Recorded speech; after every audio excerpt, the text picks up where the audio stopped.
you are the smartest person in the room, you're in the wrong room. And I can guarantee you, I am not in the wrong room today.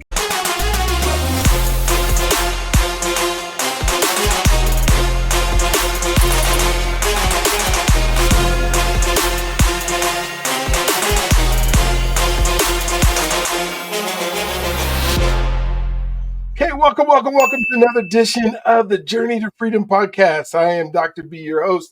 It would be an understatement to say that I'm excited about this conversation today and excited about go through this journey. And as I get to talk to more people, I get to say that I'm the most fortunate person that gets to be in these rooms because I get to learn so much. I get to grow. I get to, they say if you are the smartest person in the room, you're in the wrong room. And I can guarantee you, I am not in the wrong room today because I am definitely not the smartest person in the room. But just the wealth of knowledge, the ability to see what other people are able to do. I try to start my day every day and I say, "Dear Lord, give me the wisdom to do the things you put me on this earth to do in a way that pleases you and serves others." And today's guest is the epitome. He is of what it means to serve, what it means to look at a situation and say, how can I make this situation better? And I think a lot of us spend a lot of time thinking about how can we make it better, and it ends up being in our mind, and we say, I'm going to do this, and I'm going to do that, and I'm going to make this happen. Judge Don does even more because he actually does what he says he's going to do and he makes it happen. And so the challenge is I was at an event today where they continued to talk about, the things that we're able to do and how are we able to make a difference. It was called Life Surge or something like that. And how are we going to surge ahead in our lives to be able to do stuff? And then what are some of the drawbacks? There was, I guess, these guys that are Brennan Brothers or something like that were speaking, and they had been canceled through culture of the different things that happened because of their beliefs and their values and their systems. And what I would say today, when I think about Judge Don and the things that he's had to do and the things that he has to endure in his system, and I'll let him tell his story. But sometimes you just go, I don't know if I could withstand some of the things that you're trying or society tries to put us through. And so I think you're going to get a lot out of today. In fact, I know you are. I hope you hang on through the whole process. I hope you continue to hit subscribe and you hit the bell and all those things because some of these shows are just so incredible. I just did. I was telling you I did Ronnie DeVoe a couple days ago. And he told us his story. I didn't realize that he had grown up in the projects, and well, I guess what I didn't realize, I think I knew he did, but he said, I went over to Bobby Brown's house, and it was in a project that was just down the street. And he went over to Ralph's house, and it was in a project that was down the street. So there's, I guess, in New York, there's all these different projects. I know you're from the East Coast, so you can maybe talk about, as you do your life, but I'm from Denver, right? So there wasn't all these different projects all over town. They're just like one set where we were at though. So thank you guys for being on today. Thank you guys for being a part of the Journey to Freedom. No, and just thank you for, like I said, thank you for being a part of what we're doing and being willing to spend some time with us and talk about your life and talk about the things that you're doing now. And so, as I tell every other guest, you can start wherever in life you want. You can start at the womb if you want, or you can start in the middle. But just excited, and we're going to chop it up after that. So please, go ahead and tell us all about what makes Don Don. Thank you. Thank you for inviting me, Doctor. I greatly appreciate it. Once again, my name is Judge Don Toussaint. I'm a district court judge here in Arapahoe County, Colorado. I've been living here in the Denver area for about 30 plus years. I moved here in 91 from New Jersey. Next month, I'll be turning 50 years old. So that in and of itself is a milestone for me. To be honest with you, I'm surprised that I made it this long. Not so much that, I thought I was going to get shot or killed or whatever, but, whether or not, circumstances in life, whether it's health related or accidents, would have taken me out. But I'm still here. I'm grateful for God for that, and I'm just living life. I grew up. I was born and raised in Newark, New Jersey. Actually, I was born in Newark, but grew up in East Orange. East Orange is a neighboring town right over from Newark in the 70s and 80s. And as you can imagine, East Orange at that time was, it was tough. I'm not going to lie, it was tough. But the nice thing about being a kid during those days, that you did, kids in those days, we didn't know how tough things were because we didn't Mhm. have community at that time. I remember, we've had people in the community that really looked out for us. Pops had a store, a bodega just down the street from my house. Okay. We've had old ladies up and down the street who looked out for us.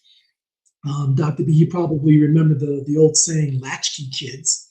Mhm. All of us were latchkey kids because obviously our parents had to earn money. So I remember coming home as young as first, second grade. I had my latchkey and open the door with my brothers, and we'll be there. We'll take care of ourselves until my parents come home.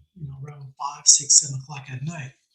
Um, those were great times for us because like I said, we did have the community at that time.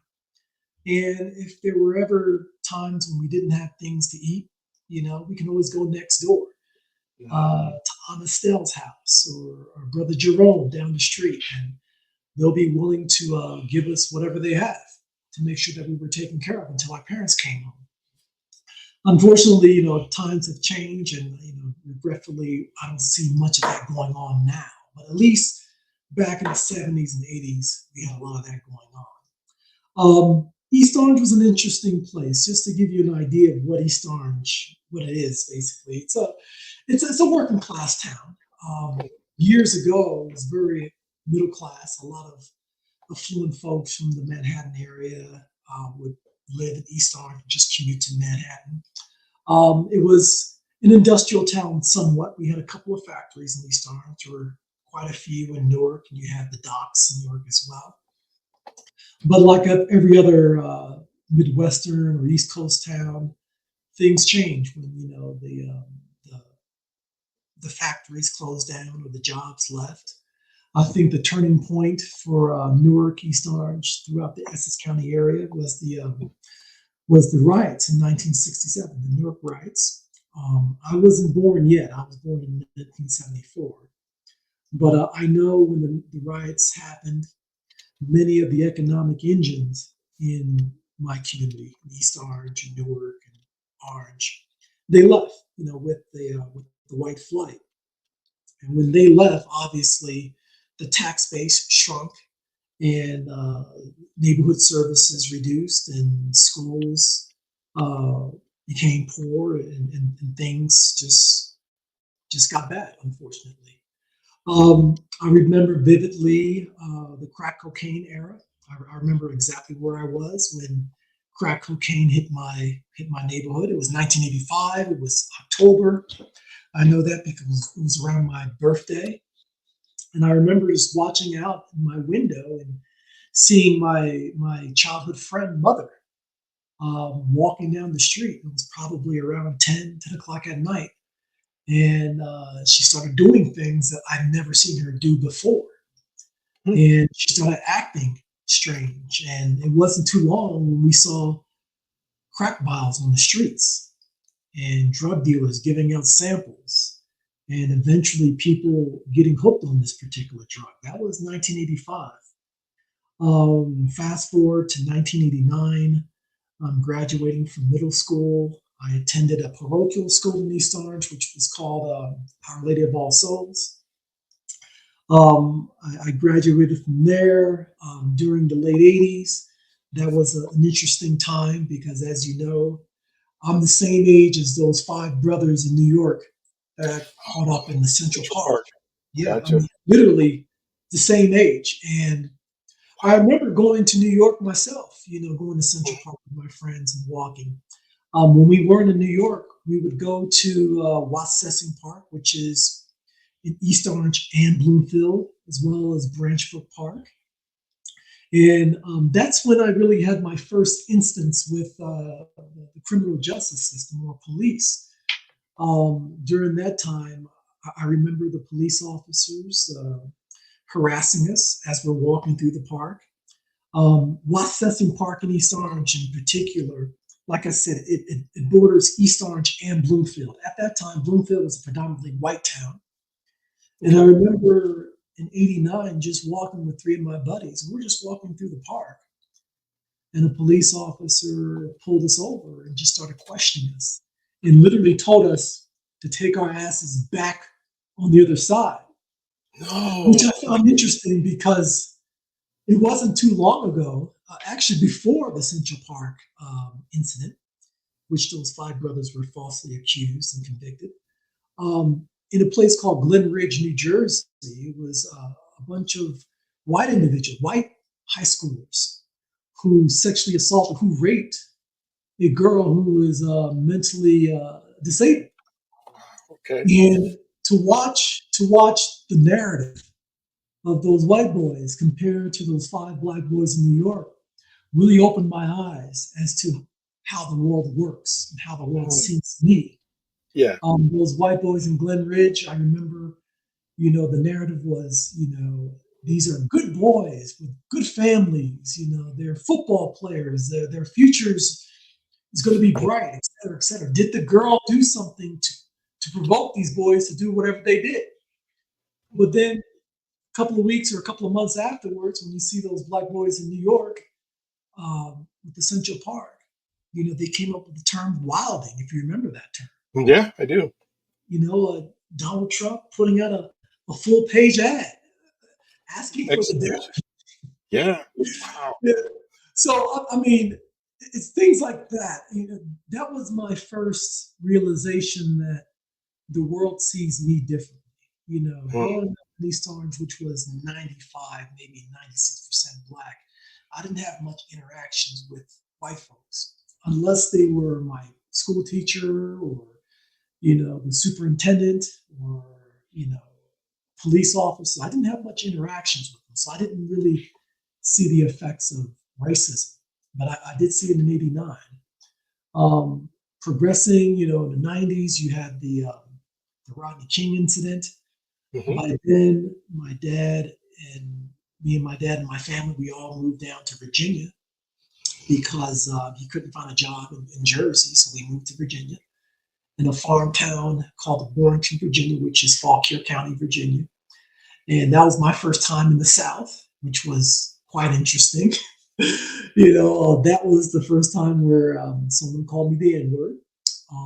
That was interesting. Watching Confederate flags, and I didn't know the really significance of the Confederate flags because, as you know, when we were younger, one of my favorite TV shows was the Dukes of Hazzard. Hazard. And you remember the car, the General Lee, and Yeah. the Yeah. Confederate flag on the hood, and it never dawned on me what the significance of Yeah. that was. I Yeah. had no idea it had to do with the Confederacy or the Civil War, and General Lee being the General Lee. And once I got down to Virginia, and, I understood, what the context was. And Yeah. even going to my Yeah. neighborhood, my city, Yeah. Robert E. Lee Boulevard or Jefferson Davis High School, and I'm reading and I'm learning to myself, hey, these guys, if these guys were alive today, they will have me in shackles. Oh yeah. Oh gosh. Yeah. you How know, did they get away? How did they get away with that show?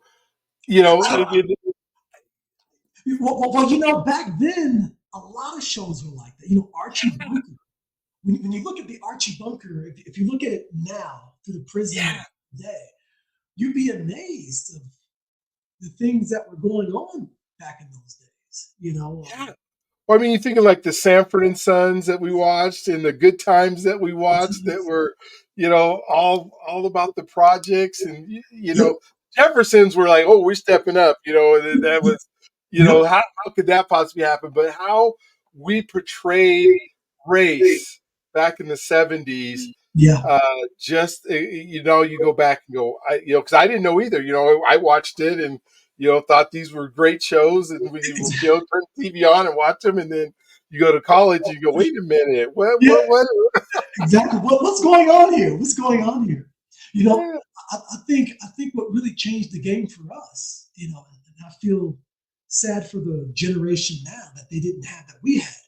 We had the Cosby Show, yeah, we did. and I know a lot of people feel a certain way about Bill Cosby, but I can tell you right now, just my memory of that show, how it really changed the game for us and made us realize that, not all of us live in the projects of South Chicago like good times, No, no. and I mean, Yeah, we we had, had the Cosbys, and then right after it was the Different World, where we got yep, to see black kids in college, yep, and that was, I mean, so yeah, it was. I was in college when the Cosby Show came out because I'm a little bit older than you, and what a big difference it meant to have a doctor and a lawyer in the mhm, house, and the things that exactly, they talked about and the things that they did, and expectation was education, and expectation was that you would be able to achieve all these things, where that hadn't been portrayed before. exactly. Now, I don't know whether you experienced this in Denver growing up during that time, but I remember teachers and people just out in the street saying to me that the Cosby Show was not realistic. Oh yeah, absolutely. How can it be that you have two parents who are still married, living in a good home, who are professionals raising four or five kids, all Yeah, college educated? And that's not realistic. But yeah. No, they definitely said it wasn't realistic, and oh, it should have been. oh yeah. When's that ever going to happen? But yeah, that was. Oh my gosh, yeah. But I think that show really shook up the system and really freaked them out Hmm. because if you remember, I mean, like you said, a different world came right afterwards. I attended Alabama State University. Oh yeah, okay. A lot of my friends end up going to HBCUs. I attribute that to that particular show. The movie School Days, Hmm. Different World. And if you remember, right after A Different World ended, the next progression was, Queen Latifah's show, Living Single. Yeah, Living Single. yeah, So once again, you have, black professionals. One was a lawyer, one was a Wall Street exec, another one was a publisher. Another one was a clothes designer or whatever. It was just really positive. hmm, And I think I always tell my kids and my friends that was probably the golden era yeah, for black folks, especially when it comes to entertainment. yeah. Um, we have movies like Love Jones and The Best Man and things like that. But somewhere towards the end of the 90s, that's when things went left. And that's when we had the negative portrayals of African American life. Well, even on the pop side, we had Michael Jackson, who was the number one artist in the Yep, entire world. yep, You yep, know? yep, And the videos that he was producing and he was making, and yep, his hair caught on fire. We were all like concerned. He was doing yep, the Pepsi yep. commercial and stuff. I mean, just And, even the artists that we had were just amazing. and if you remember MTV, they wouldn't even play his No, videos they wouldn't. in the No, beginning for a long time for a until long time. they were so good that they had to. Yeah, they had to. We had BET and we Mhm. could watch all the videos, but there was that MTV would not cross over until he broke those color barriers. And that, I Exactly mean, right. that's not very long ago. Exactly right. And once they started playing that video, the stock of MTV shot up, the Mhm. viewership of MTV shot up because if I remember correctly, the first video they played was either Billie Jean or Thriller. It's one of the two. It was Billie Jean. Yeah. It was Billie Jean. Billie Jean. Mhm. But once Thriller came onto the scene, Oh, it was it. it was dead. It was a dead deal. Yeah. Oh my gosh. So I'm going to the 90s, but let me just back up. I'm my parents, both my parents are Haitian. Oh really? Okay. Um, and I know one of the pillars that we were going to talk about was identity. Yeah. And, I had a serious identity crisis growing up in Jersey back in the 80s. Um, you may not know this because you're from Denver, but at least in the East Coast, um, Haitians weren't seen in the positive light. Unfortunately, they're still not seen in the positive light. But it was worse back then in the 70s and 80s. Rumors like, we were devil worshippers, that, we practiced voodoo, that we brought AIDS into the country. Even living in a black town like East Orange, Hmm. being Haitian, we were not looked well upon. Yeah. And I remember just going through my entire youth, you know, disowning my Haitian heritage. Now, people that I grew up with, they knew I was Caribbean, and I Hmm. would tell them that, I'm Jamaican or I'm from, Really? Trinidad. Okay. Yeah. That didn't change until maybe the close to the mid 90s. And the reason why that changed is because of that rap group. I don't know if you remember the Fugees. Yes. And interesting enough, One time. exactly right, exactly right. One of the members of that group is a cousin of mine. Okay. And I grew up with Wyclef and Praz is my cousin, Uh-huh. but second cousin actually. But I grew up with Wyclef and Praz. I didn't know Lauren Hill. I knew of her, but Okay. she lived in South Orange, but I lived in Hmm. East Orange. So I knew of her. I saw her, but I never really talked to her. But when they came out with that album, the first album, Hmm. Blood on Reality, and the things that they were saying on that album and the music that they were playing, you can hear the Haitian culture there. And Yeah. at that time, I'm at Alabama State University, and I'm with some Southern boys, and they're Hmm. head knocking, and they're like, yeah, what's up with this Haitian culture, and that's when I realized that there's something to this culture, and it wasn't until my African American history class, Dr. Stone, he was related to Spike Lee. He gave us all a book. Actually, I still have the book here. Um, Before the Mayflower. It's right here. I still keep it. Wow. Okay. And this was actually the first book that I read in my entire life. I'm like 18, 19 years old. And there's a chapter on the Haitian Revolution.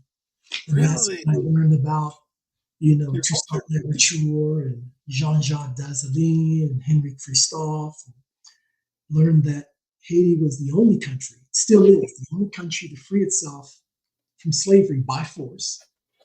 They beat three superpowers at that time, the English, the Spanish, and the French twice.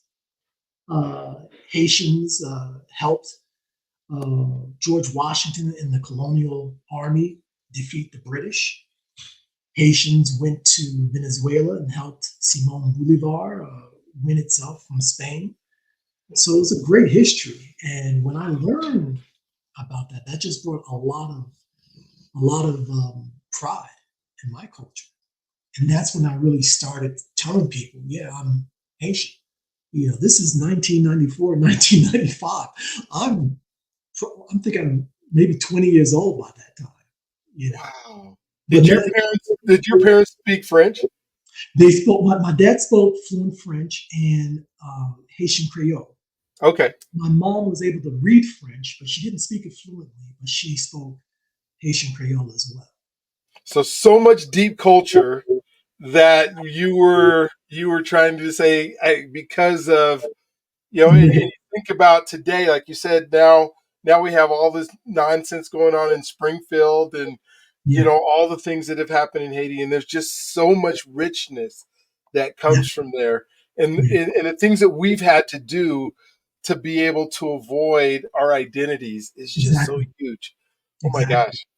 And and that's my fear now. There are a lot of there's a new generation of Haitian kids, Haitian American kids, and I suspect that they are avoiding, you know, showing themselves as Haitian kids as well because of what's going on in Springfield. The lies that are being told now, people don't even know or care to know that that city, Springfield, was dying. Yeah, It was absolutely it was. Yeah. dying, They and needed people to work at jobs that there wasn't there. I mean, exactly right. And even business owners in Springfield, they're scratching their heads. It's like, what are you talking about? The Haitians that are coming here, I mean, they're working hard. I don't have to worry about them coming in late or calling in sick.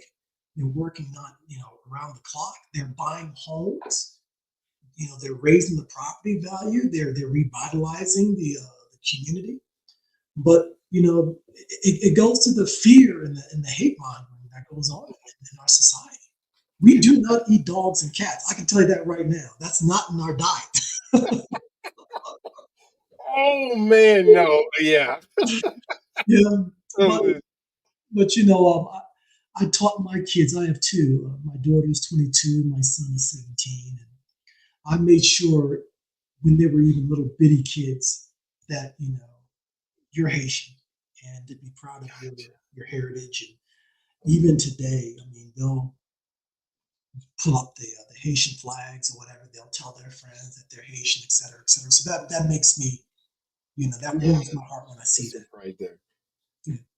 Oh, that's good. When you think of the, yeah, and even now that we think of the '80s, like you said, the golden era of what it meant to be black and to be able to move forward and see that and examples of that, and then to see like your household where you're a judge and your wife's an administrator, an Mhm. educational administrator, and professionals that are both in the house and Yeah. able to make it, and even from a heritage that you're probably first generation, that were born here. I Your was. parents were born in Haiti, and to be able to take that American dream that now sometimes they talk about, it seems like we're going backwards a little bit because Yeah. it's like we're moving forward, and there's so many households that I know that are like yours, where we saw it, we duplicated, we did it, and now lives are so much better.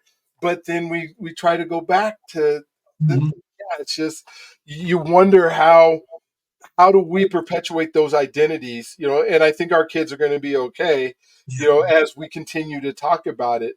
But there's so many folks that are still part of our culture who maybe didn't make it out of there that That's are right. now struggling because of some of the things, and maybe we can, as we move forward, we can talk about it. But I'll let you jump back into the '90s and kind of finish your story here because it's so good. I just love it because I want to talk about it because it's awesome. Yeah, yeah. So the '90s. I graduated from high school here in Denver. I went to Overland High School, which is in Aurora. Okay. And we moved here in '91 because my dad lost his job in Virginia, so we had to relocate again, and we moved to Denver. Um, by that time, I had attended three different high schools in 3 years. So as you can imagine, I was behind academically. I had low self-esteem. There was bouts of depression that I was dealing with. I was in the wrong crowd, etc. So when I got here to Denver, I was already in a bad place. And what really changed my life, what saved my life, was attending that high school. Because at that time, the John principal, Buckner, right? yeah, yeah, John Brown. So yeah, yeah. I worked there in '88 and '89.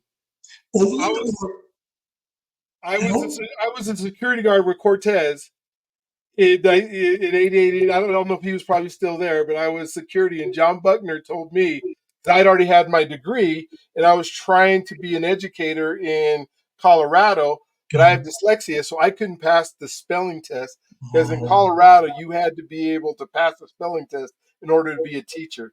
that's And right. John came to me and he said, you know what, this is not the job for you. You don't need to be security at this high school. You need to go back to California and go get your teacher credential. And then after you already have your credential, then you can come back here. And so, He, yeah, so that '89 school year, I was, I was at yeah, Overland. yeah, small work. And you probably know this. I mean, he's changed so many lives. Oh We're my talking gosh.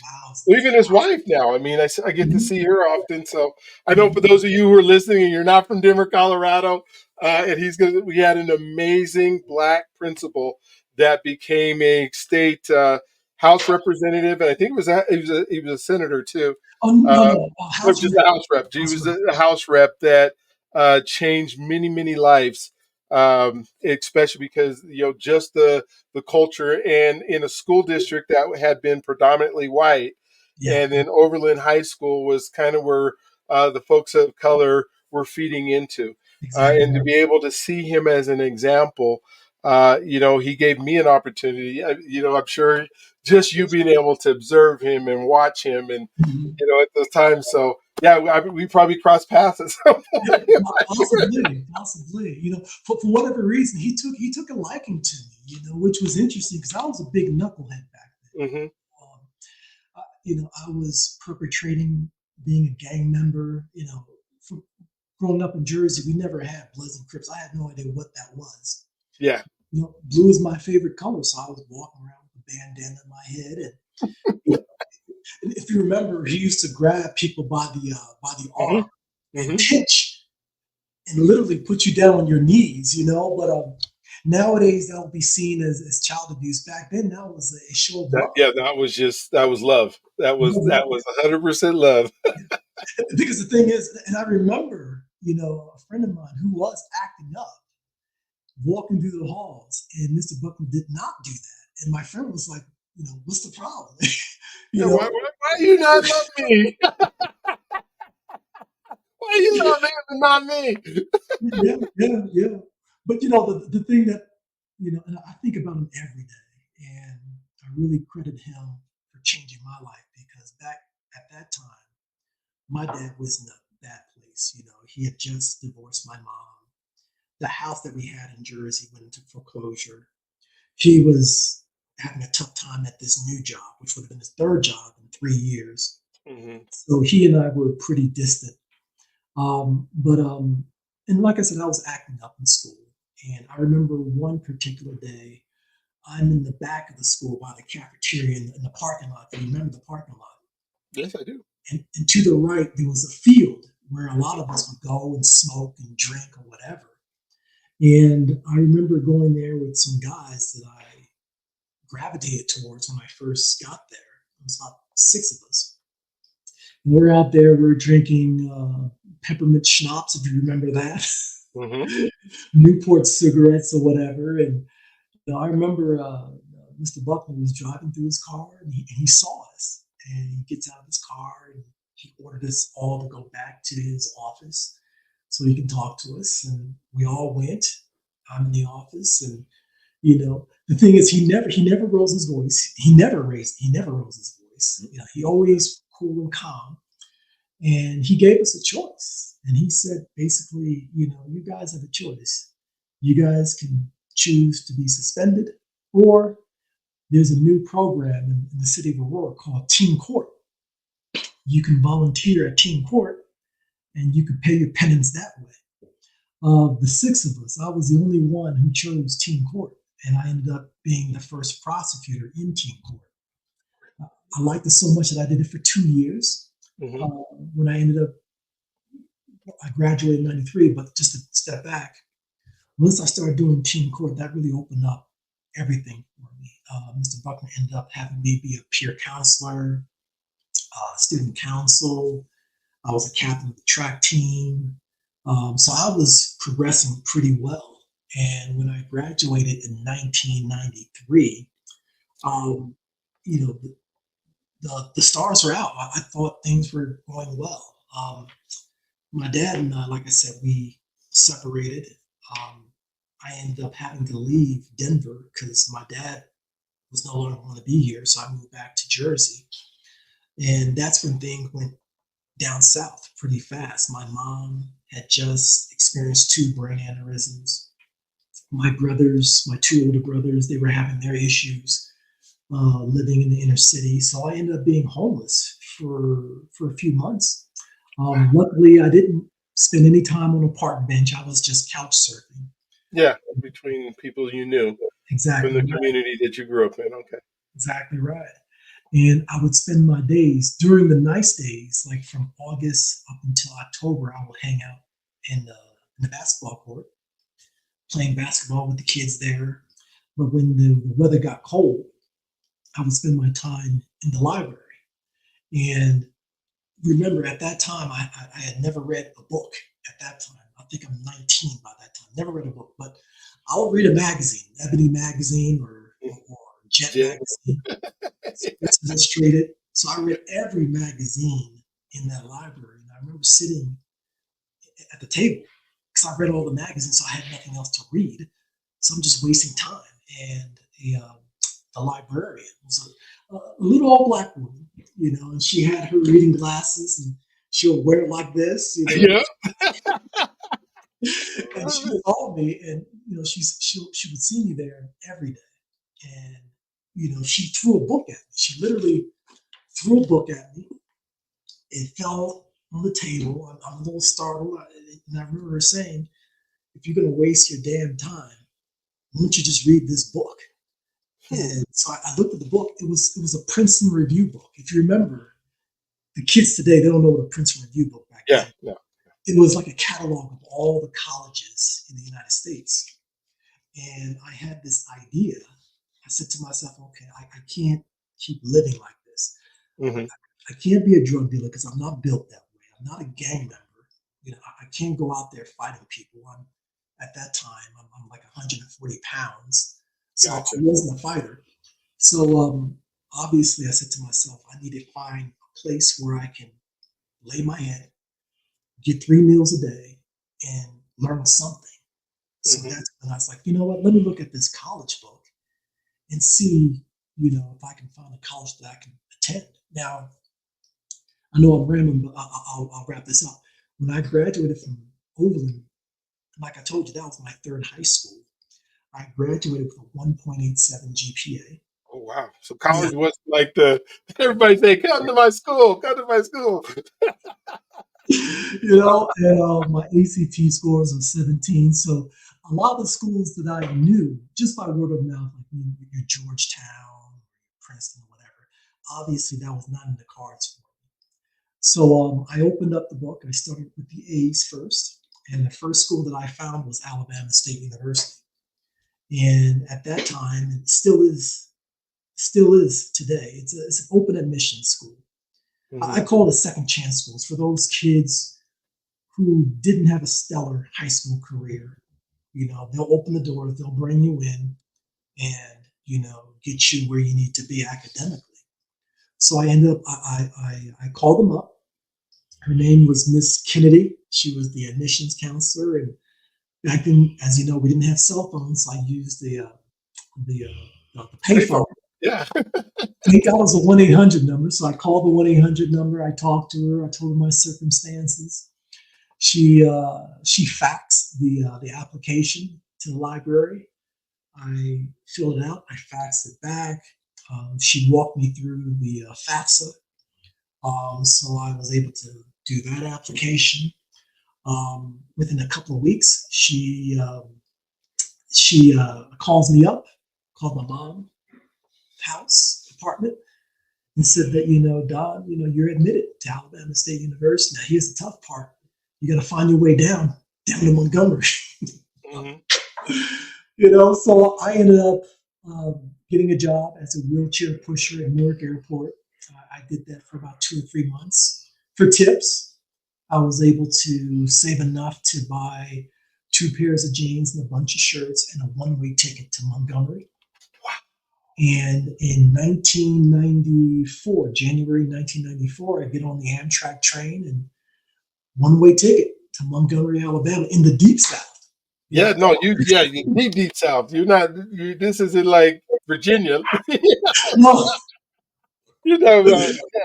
yeah, Oh my gosh, yes. but that school was incredible. I really loved that school because they really, and if you know Southern culture, I mean, they really take care of their own. Yeah. Um, I Yeah. got there. I got there on a Sunday. I went to the dorm, which was Benson Hall, if I remember correctly. My name was not on it, um, but they said, you can lay on the couch and Monday morning go next door to the admissions office and get that thing sorted out. I go back the next morning. I tracked down Miss Kennedy and I told her who I was. She had no idea. She totally forgot who I was. But Yeah. like for a person to go from New Jersey to take a train, a one-way train to Alabama, you must be telling the truth. Yeah. Nobody just shows up and says I did this. Yeah. Yeah, Oh so my she gave me my key to a dorm room. She said, "Yeah, even though this is an open admission school, I'm going to put you on probation indefinitely. That means if your GPA goes below 3.0, you're out, and you have to join Air Force ROTC. Really? Okay. Discipline. She's like, I know that you're a kid who doesn't have discipline. So you have to do Air Force ROTC to learn some discipline. Wake up early in the morning, press your clothes, make sure your groom's right, whatever. So I was there for 2 years, and it was a great. I mean, it was the first time, like I said, I read my first book at that time. It was the first time that I made the honor roll. I still have my honor roll ribbons upstairs. It stabilized my life. And once my life stabilized, I was ready to go to the next step, which was move back to Denver to attend CU Denver. And I did that. I attended CU Denver from 1995 to 1998, graduated with a bachelor's. I met my current wife during that time. She was attending Brown University. My best friend introduced us to each other. We ended up getting married in 1999. Interesting story. We never dated. We never dated. We were best friends, damn near best friends. And just one day, I went to, if you remember, Buckingham Square Mall. I do on Havana. Yeah, yeah. What's it called? The something Aurora or something now. The Gardens of Aurora. The Gardens of Gardens of Aurora. Aurora. Yeah, Aurora Gardens. That's it. Yeah. Yeah. What's happening at Buckingham Square? So I had my Stafford loan deposit in my bank account. It was like $800. So I Uh, withdrew it. I went to the Buckingham Square Mall. I went to one of the jewelry mhm. stores and said, "Hey, look, all I got is $800. I need a ring." And they gave me a ring for $750. It's a ring that my wife is still wearing 26 years later. We got married in '99. Um, Ended up having kids. Our first daughter was born in 2001. My son was born in 2007. I worked in financial services for 9 years at Great West. Ended up going to law school, doing the night school program. Graduated in 2009. Worked for a law firm for 2 years doing personal injury and workers' comp. I wanted more experience in terms of trial work, so I ended up becoming a prosecutor for the city of Aurora for 5 years. The chief judge at that time in 2017, he reached out to me. He was the judge who did the Holmes trial, the theater Okay. show. Yeah. He's a Supreme Court justice now. He just called me up and said, "Hey, look, I know about you. I want you to join the team because we need more voices on the bench." I applied. I applied for the county court first. I made the short list, but Governor Hickenlooper chose someone else. I got the consolation prize, which was a magistrate position. I was a magistrate for a year and a half. Applied for a county court position a second time. I ended up getting it. I did that for 2 years. And then I applied for the district court. And Governor Polis appointed me to that position, which is the position that I'm still in. I'm going on my third 3.5 years. Um, I've been on the short list for the Court of Appeals twice. Eventually, I'll cross that barrier sometime down the road, but it's been an interesting journey, to say the least. That is so cool. And thank you for sharing all that because, I know we took our time doing it, but it's so important to kind of see the journey and how we get to where we're at. One of the things you kind of talked about being estranged with your father for a period of time when you were in high school and based on the things he's going through. And one of the things that we've been talking about a lot with a lot of the guests is what it means to be a dad. And because I know you not only do you have experience in family court, but you know what I've been saying is it's important that kids have dads that have them around that are doing stuff, but it's just as important as us men to be able to be fathers, to be Yeah. able to protect and to provide for and to be able to become the men that we like to be by being that father. And when we pull that person out of the equation, which has happened in America in lots of ways over the last 200 Mhm. years. We keep figuring out ways to pull men away from what I believe God has us to do. Yeah. What would you say it's meant to you to be a dad yourself, and then maybe some of the experiences of how you've seen other men that you've mentored or helped or got through a process? Got it. It was a learning experience for me. Even though my dad was an incredible provider. I don't ever remember us going to bed hungry. But he was distant, and it wasn't until years later. It wasn't until 2018. Um, we broke up in '93. We reconnected the day before my wedding in 1999, and we stayed in touch from '99 up until 2016, 2017, off and on. It wasn't until 2018 when I realized what he was going through as a black man, a black Haitian man in America, and the stresses that he was going through. I had no idea. And I wish I did, because then I would have acted differently when I was in my teen years.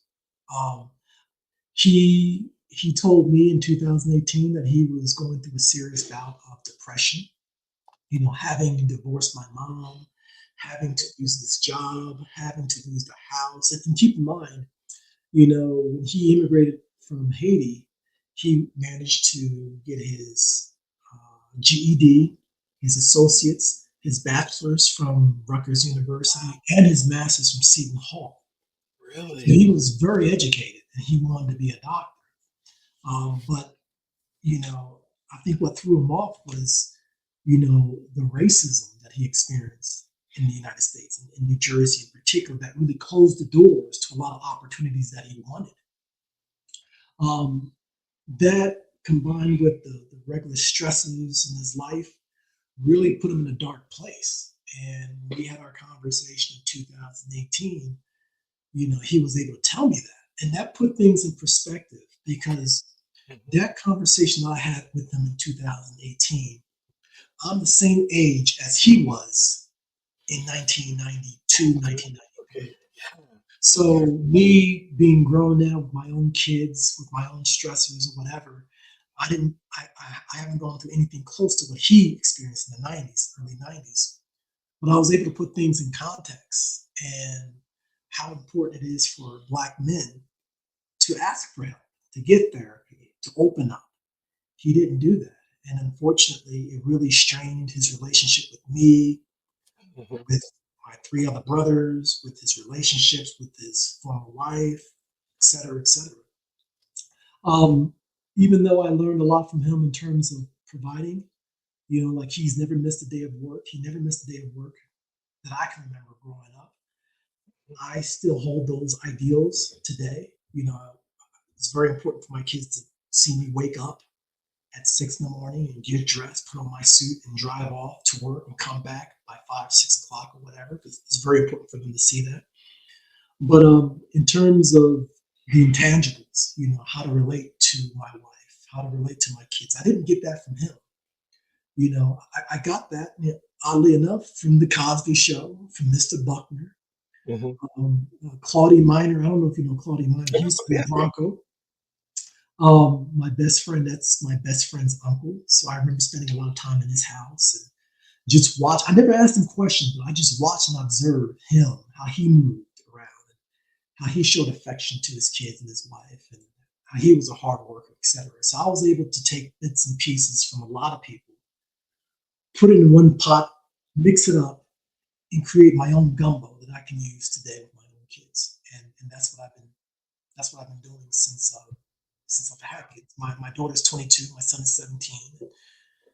Luckily they're doing very well, and I credit those situations. Mhm. Have they been to with you? Have they sat down and seen you do your stuff while you're in trial or whatever it is you're doing? My daughter has. And the only reason why is because she went to University of Denver, so she's able to come down to the courthouse and observe whatever. My son has not, because he's still in high school.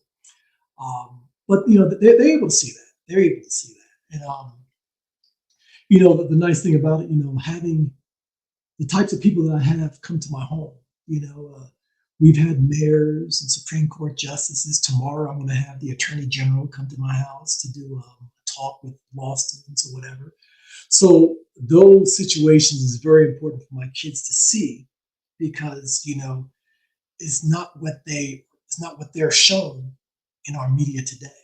Yeah. When you look at the media today, which is a big gross mischaracterization, you would think if you were from Mars and you look at black men today, just by looking at the media, you think that we're all just a bunch of shiftless guys just procreating babies all over the planet and not taking care of our business. But the overwhelming majority of us are out there. We're hustling, we're working hard, we're supporting our families or whatever. But there's a narrative that's out there that makes the youth, the black youth in particular, to believe that to be a black man, is to not be educated, not to pick up a trade, not to settle down with a partner, not to live in the same under the same roof with your child, and you see the ramifications of that today, unfortunately. I remember I was at one school and talking to some boys, and I'm asking, who's your role model? And some of the names that they brought out just really struck me. I mean, one person said Nick Cannon. And I don't know Nick Cannon. He's a great actor, great entertainer. But, I'm a little puzzled and troubled by the fact that he's having all of these children from different women, Yeah. and even though, he says, yes, I'm supporting my kids. And yeah, he's probably supporting his kids financially. But, you know, supporting kids financially is not enough. Yeah. You have to be there every day. Yeah. Your kids have to see that you're in the home every night. When they wake up in the morning, you have to be the first person that they see. That's the modeling that our children need to have. And unfortunately, it's too many of us who have the platform who are not taking that seriously. You have rappers and athletes and entertainers, and they're playing really fast and loose with their children.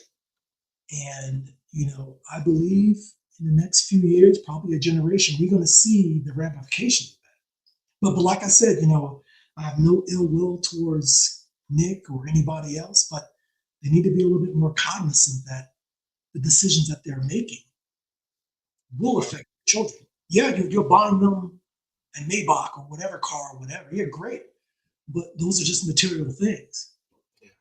You Well, need and to. then just the responsibility as well when you're in the entertainment or you're in these fame roles. And I know, we say that responsibility shouldn't be on people who can't handle it, but the reality is they are role models Yeah, for our youth.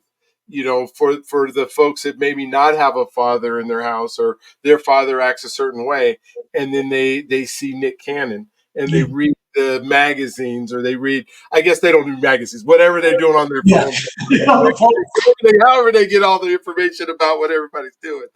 But that is part of their what they believe their culture is, right? yeah, yeah, Um, yeah.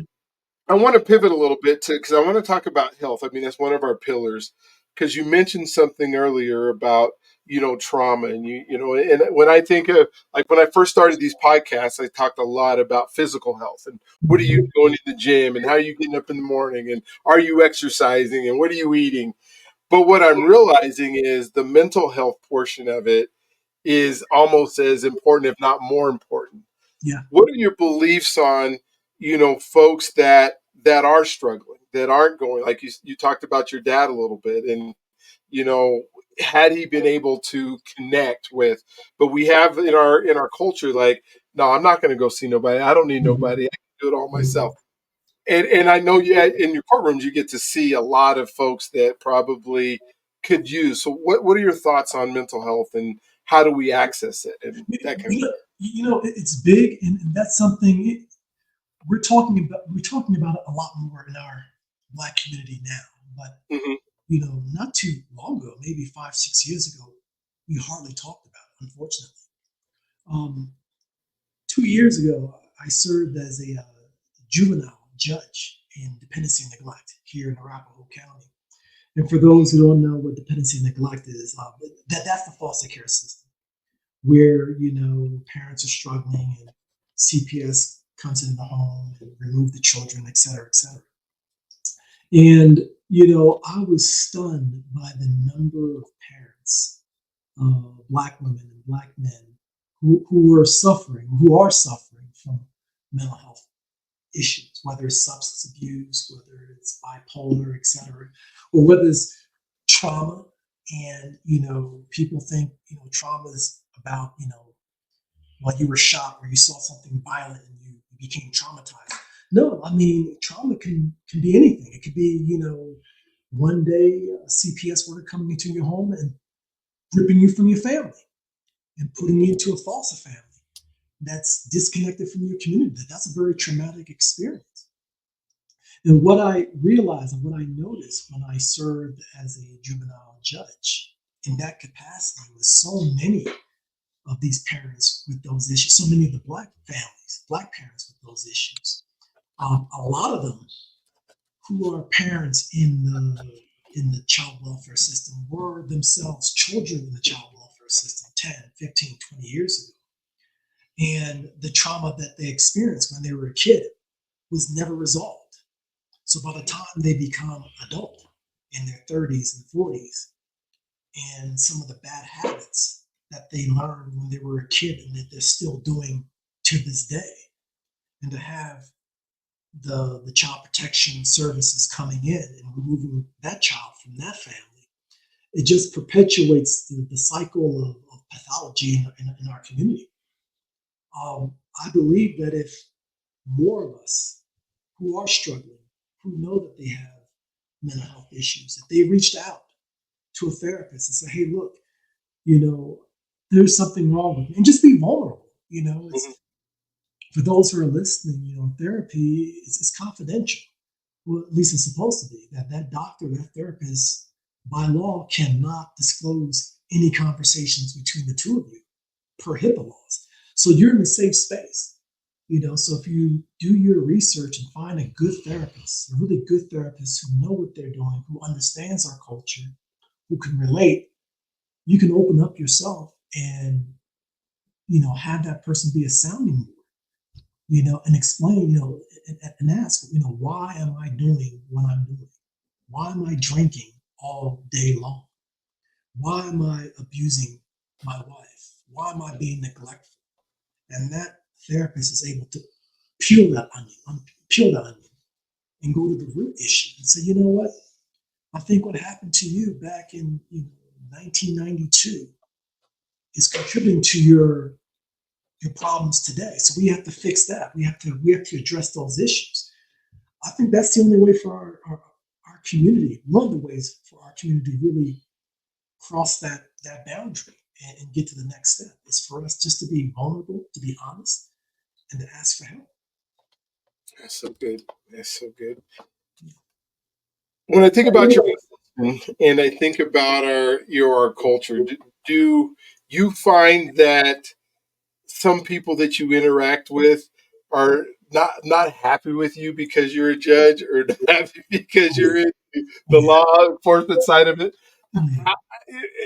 I mean, you're normal people, like like the rest of us are. How do you deal with that portion of you know the Yeah. dichotomy of what people think? You're Yeah. putting their kids in prison or whatever they think. When you think of a judge, Mhm, you know, you have the mindset of, okay, it's an old white guy with white hair and glasses. mhm, So here I come. I'm walking in there. I'm a thin Haitian kid from East Orange. I don't look like your stereotypical judge. I don't act like your stereotypical judge. And I can feel the vibe in the room. Sometimes when I walk in the courtroom and I see certain attorneys there, you can feel the vibe. You can tell that they're a little uneasy with mhm. you there. A lot of attorneys were uneasy with me presiding over a juvenile docket, and just for the fact that I'm a Black man, and this is an area that's quite frankly dominated by white women. Mhm. I mean, if you look at it, DHS, if you look at your caseworkers, they're primarily white women. When you look at the juvenile judges, they're almost exclusively white, but they're majority white women. Um, the GALs, the guardian ad litems, they're overwhelmingly white and typically women. And the reason for that is because it's somewhat like your general world, your general society. Men tends to gear towards the sciences, whether it's engineering, et cetera, et cetera. But the women are more on the social side. So you have that block in that industry. So me walking in there, you know, it triggered some folks, to be honest with you. I mean, they'll never admit it, but like I said, I can see it, I can feel it. I have a high EQ, so I can tell when a person's uncomfortable. And, when I speak behind the bench and give my 2 cents on how I think, how we can best serve this family, a lot of people would take that as criticism, you know. And to be quite honest, being told what to do or having to hear an African American person speak and to give either orders or directives or whatever, it doesn't sit well with some people. Hmm. But that's not my problem. That's Yeah. not my problem. No. I earned my spot. I graduated from law school, passed the bar exam. I did 75 jury trials before I became a judge. I applied for the position, went through the commission, went through the governor. I got the position. Um, so I don't have the anxiety like some of my other colleagues may have. Hmm. You probably heard the saying, you have to work twice as good. I don't ascribe to that. I don't ascribe to that. My belief is, what?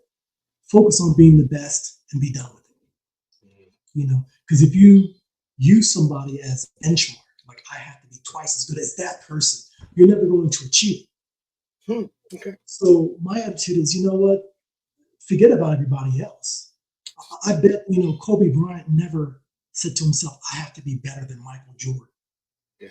He was a killer on the court. He just wanted to be the best. Yeah. Just be the best.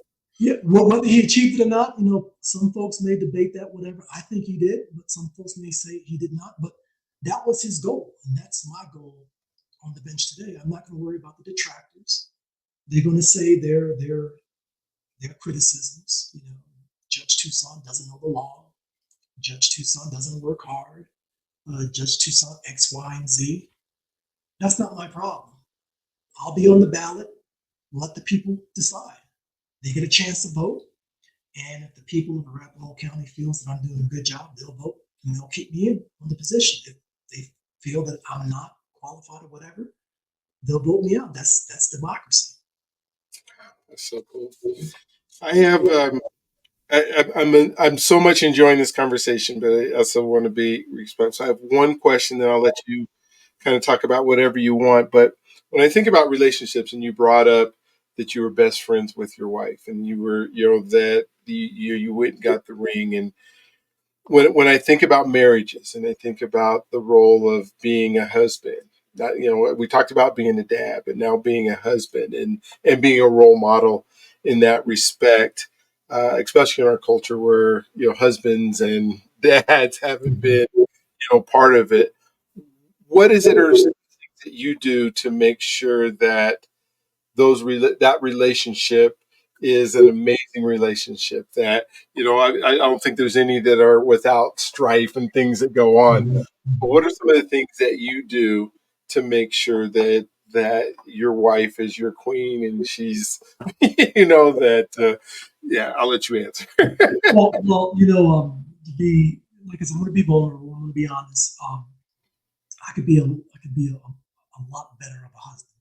Obviously, I mean, I work maybe 65, 70 hours a week, maybe even more, just working. So there are times when I could be a little bit more attentive to her needs, be a little bit more present, say I love you more, take her out, go on date nights.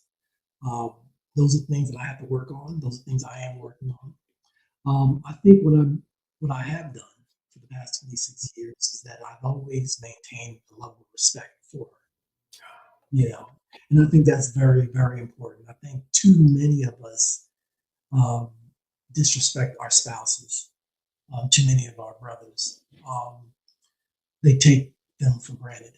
I try not to. This is the mother of my two children. This is the person that I intend to be with for the rest of my life. This is the person I love. Um, I'm doing better now since the kids are getting older. My daughter graduated from college. My son will be going off to college soon. So we're doing a lot more traveling. Um, I'm afraid of flights, but I'm working through that. So last year for our 25th anniversary, we went to Portugal for a week. Had a great time. Next month I'll be turning 50, so we'll be going to Spain to celebrate my 50th birthday there. So I'm trying to be a little bit more intentional on how to be a spouse and doing things, especially since the kids are now grown. I can't use them as an excuse anymore.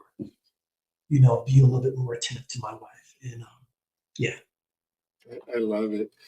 I just have to comment on the. I'm afraid of flights, but I'm going to go on the 12-hour flight. I'm now going to go on the 15-hour flight. I'm not going to just go to Dallas where it's a 2-hour flight. I'm going to stay on the plane for a long time. Just to follow up on that, what you were saying. I know there's a lot of really strong Black women that have been, taught and belief systems of how they have to do it on their own. Mhm. How have you guys, and you have an amazing professional woman that is your wife, that I'm sure is a super strong Black woman. How have you had? I mean, is there any instances, or I don't even have to give me an example, but just things that you have had to do when, with somebody who is like that, or Well, you just born that way? I'm not saying that, or grown up being taught that way. Yeah, that's a good question. The key is to be comfortable in your own skin. You gotcha. know, when I met her, look, I went to Alabama State University. I went to a community college in Denver, CU Denver.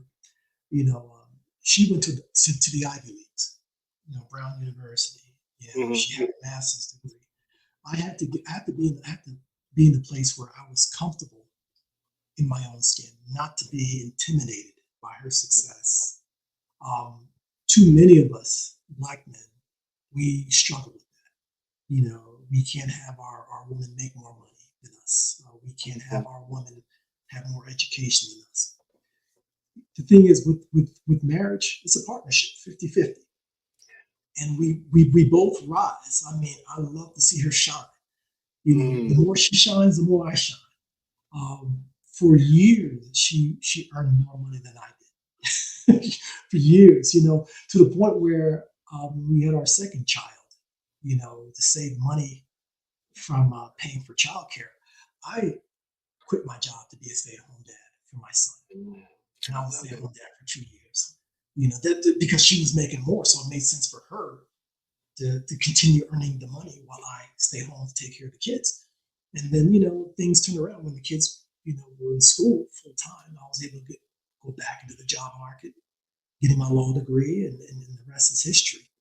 Um, so to answer your question, is to be comfortable in your skin. That was the first thing I did, not to be intimidated, and to see this marriage as a partnership. Um, some people look at marriage, it's all about love. Yeah, it's all about love, but it's business too.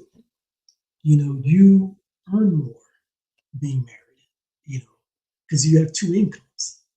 When you have two incomes, you're able to be more stabilized. You're able to make that car note and that house note, etc. Um, you live longer. I mean, statistics shows, if you're married, guys typically live longer. Um, there are folks, you know, our life expectancy. I did my life insurance not too long ago. I believe our life expectancy is like 76, 77 years old. But if you stay active, if you eat right, and you have a partner in the home who's looking out for you to make sure, hey, look, make sure you make your doctor's appointment. Make sure you have a good diet or whatever. Be that rock that you need. As you grow older, you grow together. Mhm. Your stress levels go down, and I mean, I want to live as long as I can. Yeah. you know, and I think my chances are a lot better if I have my wife next to me, and that's the Wow. That is so cool. Thank you for sharing that, because that is huge on the partnership. That's huge on thinking through. It's not just, yes, we love, but there is a business side of it, and there is a goal. friendship side of it, and all three of those things have to come together. It's not, hey, yeah, you could be in love when you first, but 20 years later, there's a lot more. That you still got to like each other, right? You still got to be Yeah, friends. You still got to get up, right? yeah. That's loving it. Would love for you, whatever you wanted to talk about in this podcast that we didn't get to, or there's things. I have been so enriched, and so many great things that we were able to discuss and talk to, and I hope that we can do it again. And maybe we can get Judge Joe on one time, maybe talk about our court system or something, and do Yeah. a three-way podcast. But was there something that you would love to just share with everybody who's going to listen to this later? Well, I have plenty of time left. We can talk a Okay. little bit more about um, the obstacles we as Black men are going through. Yeah, I love it. Love it. Please. Yeah, Well, you know, I went to see my mom uh, last month. She still lives in East Orange. My dad, unfortunately, and it was good that I had my conversation with him in 2018 because 2 years later he passed away. You know, he was one of the first ones to die from COVID-19. In fact, he was victim number 846 in North oh, Jersey. wow. Yeah, Okay. yeah. So, but I was so happy to have that conversation with him in 2018 because that really answered a lot of my questions. And I Hmm. was able to talk about his life growing up in Haiti, about his parents, about his siblings, things I never knew about. So at least with him, I was sad that he passed away, but at least I had that closure with him, that I was able to Hmm. know his life. Unfortunately, and my concern now is that there is a whole generation of young Black boys, you know, who will not have that opportunity for one reason or another. Unfortunately, if the dad passed away or the dad is locked down in the criminal justice system Yeah. or the dad is just absent, you know. And unfortunately, these boys, they're learning to be men from other avenues, whether it's looking at the media, looking at movies, looking at, you know, rap music. And don't get me wrong, I'm a hip hop junkie. I grew up Mhm. watching, loving hip hop, whatever, Naughty by Nature and everybody else. But at least back then, in the late 80s, the early 90s, at least the entertainers back then, the rappers that I grew up watching and listening to, they always had a message in their songs. If you think about Queen Latifah, with some of her songs like Unity, Unity, or Boogie Down Production with their song My Philosophy, or a whole host of, artists who are really pushing consciousness. Nowadays, I mean, there's probably a small handful. I mean, you have Kendrick Lamar, you probably have J. Cole, um, you may have a few OGs who are still doing things Mhm. like Scarface or whatever. But unfortunately, there are too many, young artists out there who are not pushing the message that we need to hear today. And maybe you can enlighten me your thoughts on that since we're pretty much in the same generation. Do you see that being who you are today? Yeah, it is. It is. It, and sometimes I attribute it to I'm a little bit older, I'm a little bit mature, and maybe they are. I just don't understand it, or I'm not getting it. Um, and I'm not listening to as much music of what's current now as I Mhm. am listen to, the jams that we listened to when we were growing Mhm. up. And my son Devin is um, he went to college for a few years, and then he went to Hastings, Nebraska on a track scholarship, and then he left after his second year to come home and be a rapper. And then like 2 years ago, he was like, he on the Westworld. He said, new rap artist of the year or something like that. And so I'm starting to listen to a lot more of his stuff, and I'm realizing that he has actually got some really good stuff to say. um, I just don't know, as I listen to some of the other stuff, that's not, I'm just going, wait a minute. Whoa, we're talking about how we treat women. We're Yeah, talking about, what I'm going to do tonight, or and it seems like so much of that is mixed into it, yeah, that it's, it isn't as, yeah, I miss the music side of it. Now hmm, it's a lot of just talking yeah, and not a lot of, yeah, not a lot of singing, right?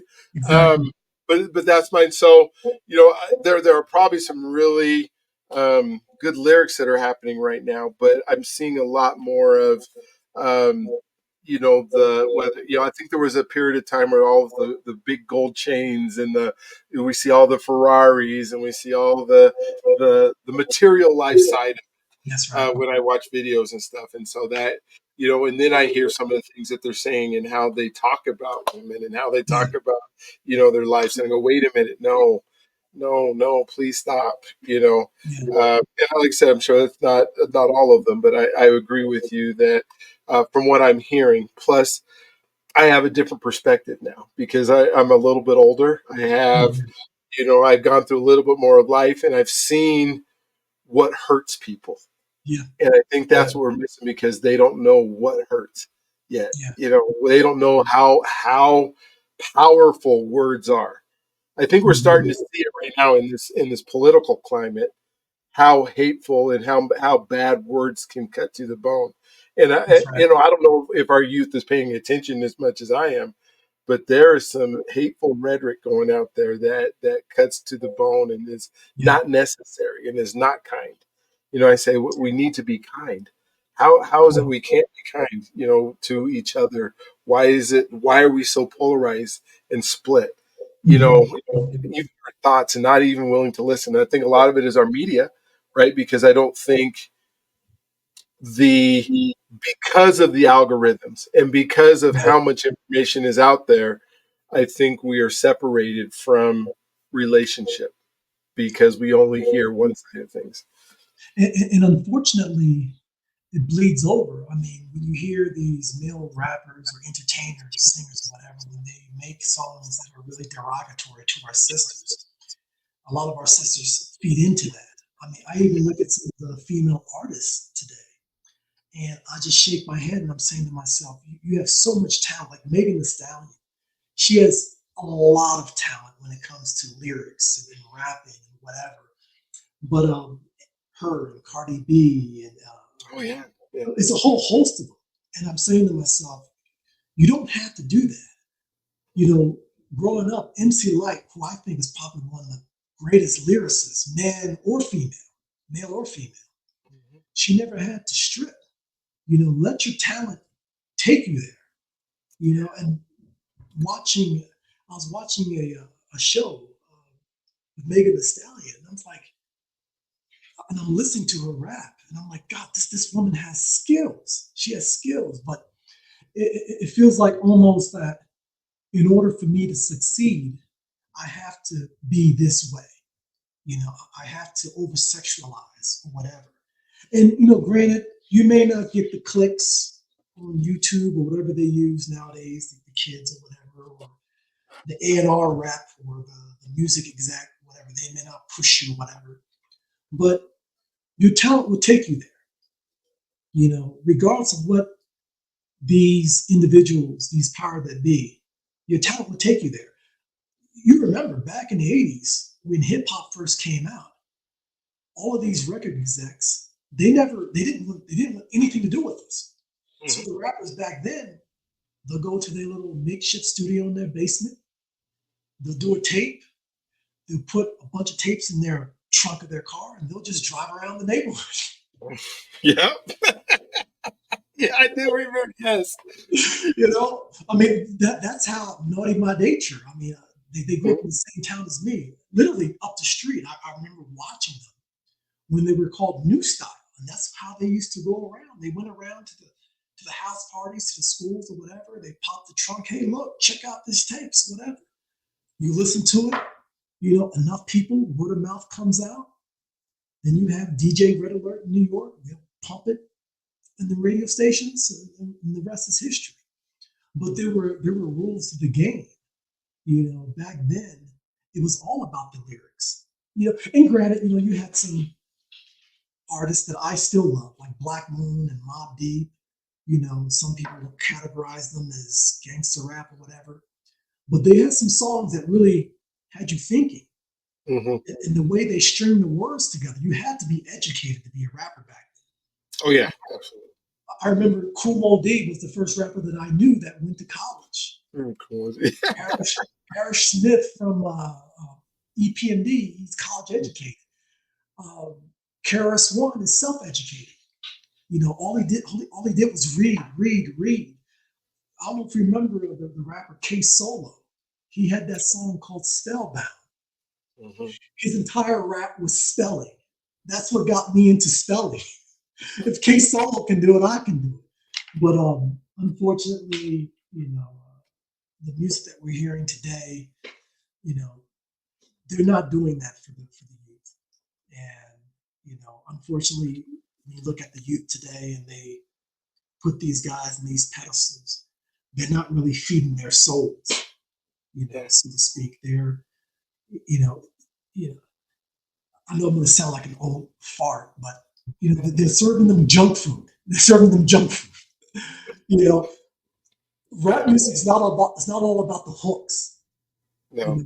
Give me some lyrics. Give me something to think about. Scarface is my favorite rapper. If you listen to any of Scarface's music, there's a message there. You're going to get away with something. You're going to walk away with something. We need more of that.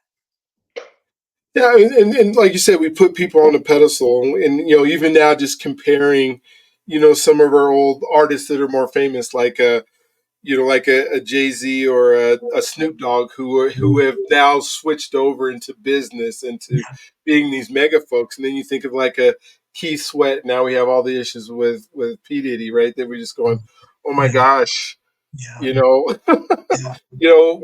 what do our kids look at as role models? Because who are we seeing that we're able to say, it was great to see Snoop doing the Olympics and all the other stuff he's now in the Corona commercials or whatever, and then seeing what Jay-Z's being able to do with promoting Beyonce and being the businessman he is. But then on the next news cycle, we're listening to the other, Keith Sweat's in prison forever now, and it sounds like PD's going to be there for a while now too. And he's like, oh my gosh, we can't put these guys just because they are talented in one area as the people that we have to follow. That the people that they have to be the people that the names of the backs, like the athletes that we put on, as if they're perfect, and they're not. You know what? It's interesting. I think we as a community, we have to take control of who we believe are our role models, broaden the scope. I think the corporate media, general society, they feed to us, hey, look, this is your role model. This is the guy that we want you to emulate, whether it's an athlete or whatever. And, no disrespect to them, they do great work. But if we as a community say, you know what, we're not going to let these folks dictate to us who our role models are. We're going to find out. And it's your teachers. It's your business owners. It's your small business owners. My two childhood friends, they've been driving the bus for New Jersey Transit since 1995. And when I went there just last month to see my mom, and I'm sitting with them during dinner, they're eligible to retire today. They've done their 30 years. Can you imagine being 50 years old? Mm-hmm. You can retire and you get a lifetime pension. Mm-hmm. I don't think many of our kids even know that. That's even available. Yeah, it's even something that's a thing. Yeah, they're working class, they're blue collar, they drove the bus for 30 years or whatever, but they're retiring right now at 50 and they're able to do anything else. They can open up their own business now and do whatever they want and still collect that lifetime pension. That's something that I think our kids should see, that you don't have to be that football player or that basketball player or that lawyer or that doctor or whatever. You can pick up a trade.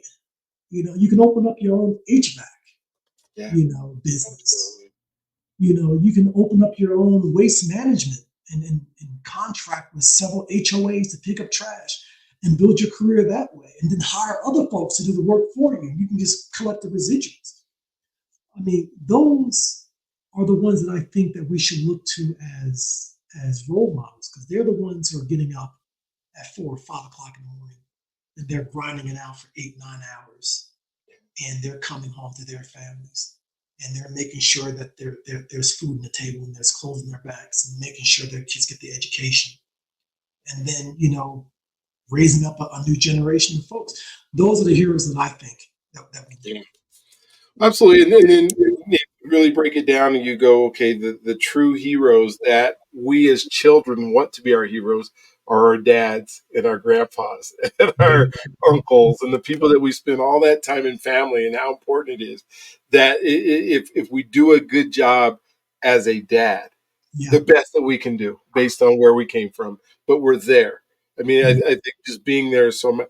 Then those are the educational lessons that we can teach our kids, so that they can now see and Yep. be able to discern what's happening, with the other folks in society. And then you get to be the hero that they call when That's right. something goes wrong, because they can't call their favorite sports, the Michael Jordans of the world. They can't call Yeah, them and say, "What do I do about this?" But if they could call Dad, that's right. and Dad can help walk them through, That's right. it's And a, for those kids who don't have dads in the homes, and we all know them, mhm, it's incumbent upon us to reach out to them, the community. and say, Absolutely. hey, look, let me take you out to a ball game, or let me take you out to lunch or whatever.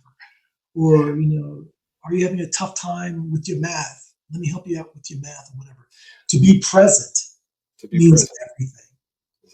And like Mr. Buckner did for me and Claudia Miner and all these folks, when my dad was going through his struggles, I was able to lean on those guys. And, you know, I say this all the time, Mr. Buckner, I was with him the day he died, Oh, when he really? I did passed not know away. that. Okay, I didn't know that. And yeah, I was on his bedside. And I knew he was going to die that night. And I Mhm. didn't stay long because I wanted his family to be there with him, not me. But I remember before I left, holding his hand, and whispering to him, saying, thank you. I didn't say I love you because he knew I love him, but Yeah, you didn't need to say it. yeah, but I said thank you, and I believe he knew why I was thanking him, because had it not been for him, I wouldn't be the father that I am today. And indirectly, what he did for me back in 1992, 1993, he saved two generations of Toussaints, myself as well as my two kids. Just the seed that he planted for me back then, not giving up on me, pulling me aside, knowing that I'm messing up, not being angry, not being judgmental, but just being caring and loving, and being stern and being that father figure that I needed at that time. He was my Heathcliff Huxtable Yeah. when my father was having his issues. He was the guy that I said, you know what, this is someone that I can emulate, and it worked out well. It worked out real well. Oh man, that's so amazing. Yeah, he changed a lot of lives, including mine. I mean, I can't say that Mhm. he wasn't a big influence on decisions that were pivotal at the time in my life when I needed somebody to be there for me. Yeah. And if we can be that for the community, as we think about how do I serve others, Mhm. then I have to think about, okay, that means I need to be available. That means Yeah. that I need to be out there. That means that I need to have that smile and that hand, and the things that kids look up That's right. to be able to do that. So, That's right. well, I thank you so much for being part of the show today. I thank you for, this isn't the last time we're going to have a conversation. The last time we're going to talk about this. I'm excited. because I believe, because I'm taking a group of 14 men, black men, down to Alabama to do our civil rights tour. And I know you're going to be part of the Issachar side of that. Mhm. I hope. But I can't wait to learn from you, because that's like your stomping grounds. That's like Yep, yeah, you yeah. know the place. I went there last year. I didn't spend 2 years there. I spent like 4 days. And so I can't wait to do that. And so, if you're on this, and whether it's the Journey to Freedom program, or you're thinking, hey, I want to go down to kind of learn. I'm taking Jeff Campbell. I don't know if you know Jeff Campbell. We're Mhm. gonna do Emancipation Theater stuff while we're down there. We're going to do just some amazing things that we can bring back to our community here, that we can work with people. And That's I right. know that I thank you for all the stuff that you're doing in the courtrooms. The stuff that you're doing for, I know, folks that look like us, that are showing up there, and I don't think you're just doing it on purpose for them, but that to be able to see you're there, Yeah, to be able to be a role model, to say this is possible, even, and to say that, there's just something about seeing somebody that looks like you that allows us to move forward. And so I that's just right. thank you for all the things that you do. And I don't even know how to express it, how much gratitude I have for you. And like I said, this is not our last conversation. This is just the beginning of many more of these podcasts, and what we're doing. So again, Perfect. Well, thank you for having me. you, absolutely. And so, for those of you, make sure you subscribe, make sure you click the button, whatever you do. Don't forget to me. And I want to say this at the end of every show: you are God's greatest gift, and He loves you if you allow Him to. And we will look forward to seeing you on the next one. You guys have a great day. Good night.